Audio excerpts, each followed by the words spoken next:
Hello. Here at the Port of London Authority, we want to make sure you enjoy your time boating on this wonderful tidal river and do so in complete safety. So let's have a quick look at what you should expect when you're out there and what you need to know before you get underway. The tidal Thames is a busy stretch of water full of exciting sights, including some of the best views of central London. The stretch of river between Greenwich and Westminster gets very crowded and can be a challenging place to boat if you're not familiar with it. This film shows the best routes to take on this bit of the river and helps you through the more complicated parts of your journey. It can also help as a general guide to boating on the Thames. Of course, preparation is everything. The waves can get pretty big on the Thames and the currents can run up to 4 knots. Secure your boat for the open water and check your life-saving equipment. Turn on your VHF and listen out for information from London VTS on Channel 14 at 1:15 and 1:45 the hour. You'll see a lot of big river traffic from passenger boat to tugs pulling heavy loads. These boats need to stay near the middle of the river and you should give them a wide berth, staying as far to starboard as is safe. Some of the commuter services go very quickly. They'll be looking out for you, but you've got to give them space and make your intentions very clear as soon as you can. When you come to a bridge, you need to be aware of what the signs are telling you. 2 fixed amber lights over an arch indicate that it's a navigable arch. Where there's a choice, avoid the centre arches as the big boats need to use them. Keep to the starboardmost navigable arch that's safe to use. So, back to your journey. From Limehouse, you head upriver for 1.5 miles before arriving below Tower Bridge. As you round Wapping Ness, remember there's an advisory 12-knot speed limit between here and Wandsworth Bridge. You're now approaching one of the busiest stretches of waterway in Britain.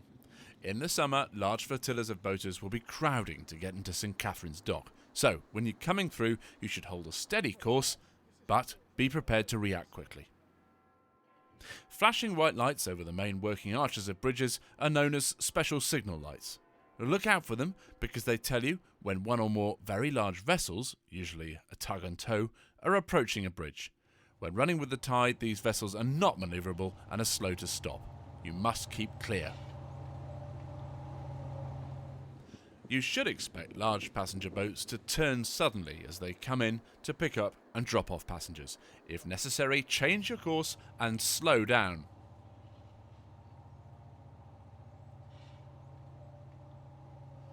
Cannon Street Bridge marks the start of a group of bridges which are very close together.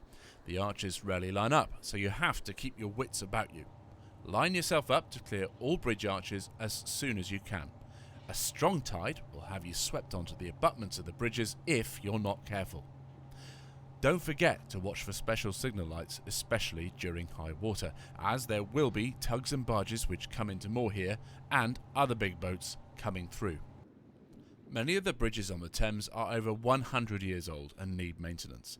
This may affect you because arches can be closed or have reduced headroom while engineering works take place. A closed arch is indicated by a whiteboard with 3 red circles or lights in a downward-facing triangle. It's important to heed these signs as there may be unseen dangers.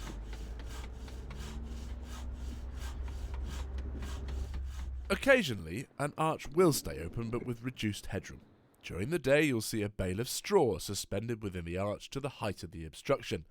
At night, it'll be a white light. Reduce headroom through Arch at Waterloo and also... All details about works on the bridges and other navigational advice is broadcast by London VTS on Channel 14. It's also on the PLA website on the Works and Closures page under Notice to Mariners.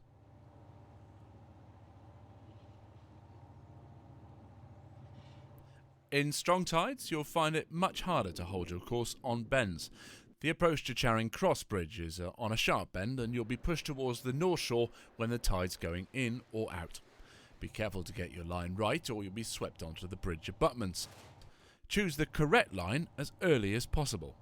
If your engine or steering fails approaching any bridge, you should safely drop anchor and contact London VTS on VHF channel 14 before you try to repair the problem.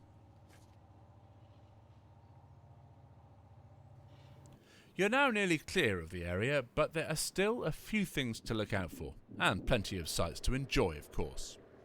Remember, there are exclusion zones by the Houses of Parliament and by the MI5 building below Vauxhall Bridge.